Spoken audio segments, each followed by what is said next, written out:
Xin chào tất cả các bạn. Hôm nay mình chia sẻ với các bạn cái video sửa chữa một cái đàn organ của Nhật. Hàng này nó là hàng nội địa của Nhật, cho nên là cái thời gian sản xuất của nó cũng rất là lâu rồi, chắc phải trên 10 năm. Thì cái đàn này là trong cái thời gian mấy tháng vừa qua giãn cách thì người ta không sử dụng đến, cho nên là khi mình cấp nguồn vào thì nó chỉ có báo nguồn hệ thống thôi và không có âm thanh phát ra, thì nó bị hỏng cái phần âm thanh. Thì như các bạn biết là một cái cây đàn như thế này ấy, thì nó mặc dù là nó thiết kế rất là phức tạp, nhưng mà nó cũng nguyên tắc của nó thì nó cũng giống như những cái thiết bị âm thanh thông thường thôi. Thì nó cũng có một phần tạo ra âm thanh và một phần khuếch đại âm thanh và phần nguồn cung cấp cho cái đàn. Thì theo như mình thấy cái hiện tượng của cái đàn này như vậy là phần nguồn vẫn còn đang tốt. Thì qua cái video này thì mình muốn chia sẻ với các bạn một cái kinh nghiệm khi mà mình gặp một cái thiết bị điện tử nào đấy mà nó hư, thì mình chưa cần phải nghĩ đến cái độ hư hỏng phức tạp của nó nhiều, mà mình chú ý đến hiện tượng và mình phân tích cái lỗi của nó. Thì đây là như mình mở cái phần trên ra thì mình thấy một cái bo này, nó là bo công suất tiếng. Thì nó là gần như là một cái bo chính mà nó chịu trách nhiệm là phát âm thanh ra loa. Thì theo như mình suy luận thì ở cái bo đó là nó hiện tượng của nó là nó không có tiếng như thế này, thì cái lỗi của nó chắc chắn là mình phải để ý đến cái bo công suất âm thanh trước thì mình tháo nó ra. Thì cái máy của những cái thiết kế của những cái đàn này thì nó làm rất là chuẩn, những cái đường dây của nó đi nó rất là gọn. Vậy cho nên là khi mà mình gặp cái trường hợp những cái máy như thế này thì mình cứ bình tĩnh, mình tháo từng phần một và mình kiểm tra quan sát cái thiết bị của nó. Thì như mình quan sát đây thì mình thấy là nó sử dụng cái công suất là một con STK và 2 con diode cầu và 2 con IC ổn áp. Thì trước tiên là mình cấp điện vào để mình kiểm tra nóng phần mạch điện. Thì các bạn nên nhấc cái phần bàn phím lên để nó có cái không gian mình đặt cái bo công suất này, mình cấp điện vào để mình kiểm tra.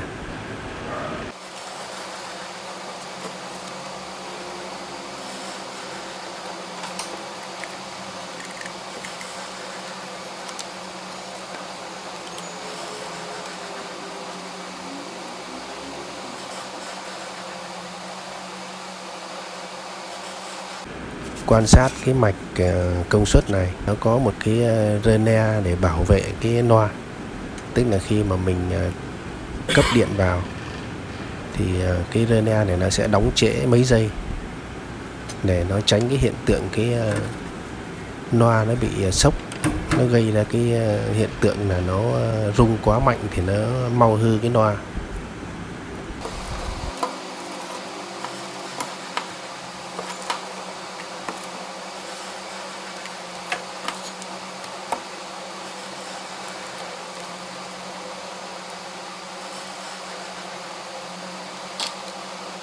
Thì hiện tại là khi mà mình cấp điện vào, mình không nghe thấy cái tiếng tác động gì của dòng điện đến cái loa cả. Thì mình trước tiên là mình nghĩ đến cái mạch đóng trễ cho cái loa. Vì trên bo mạch nó thể hiện một cái rơ ne thì mình qua như mình kiểm tra cái mạch thì nó gồm 3 cái đèn, cái transistor nhỏ là cái C1815 để lắp thành một cái mạch đóng trễ. Thì như mình kiểm tra nóng thì mình thấy là 3 con đèn này là nó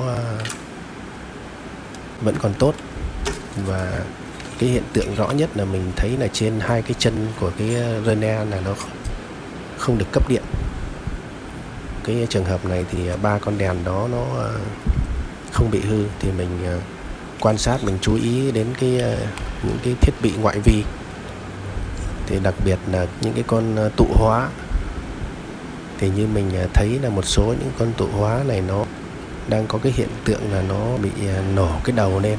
Tất nhiên là nó chưa hư hẳn, nhưng mà vì cái thời gian của cái đàn này nó sản xuất nó cũng rất là lâu rồi, có thể là những cái hóa chất ở bên trong những cái con tụ đó nó bị khô dần đi, và nó sẽ giảm cái chỉ số làm việc của con tụ đi.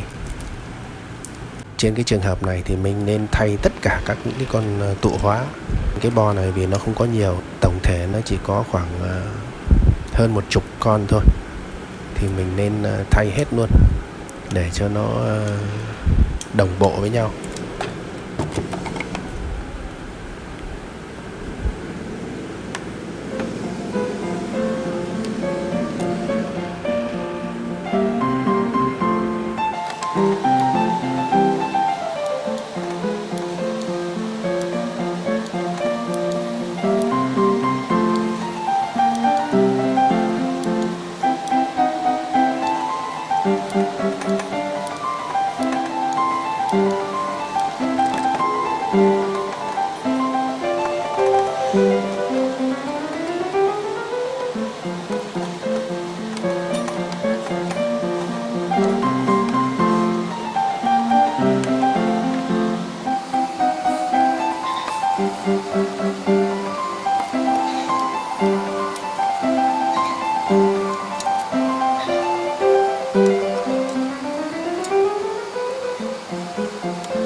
Đó, như khi hôm nay mình vừa mới thay xong hết tất cả các con tụ, thì mình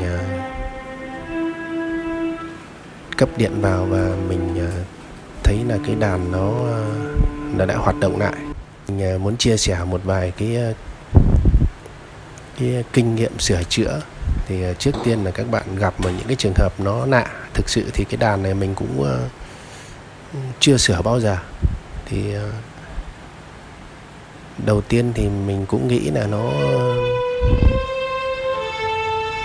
khó, nhưng mà khi mà mình quan sát và mình suy luận thì mình thấy là nó cũng đơn giản như bao nhiêu những thiết bị âm thanh khác thôi. Nó chỉ là khác cái chức năng thôi, chứ nó cũng không có gì là cái đặc biệt quá. Thì như vậy là qua cái video này mình chia sẻ để các bạn khi mà có gặp một cái trường hợp tương tự những cái thiết bị mới thì mình có cái kinh nghiệm để mình suy luận, mình sửa chữa. Xin kính chào và hẹn gặp lại các bạn trong những video sau.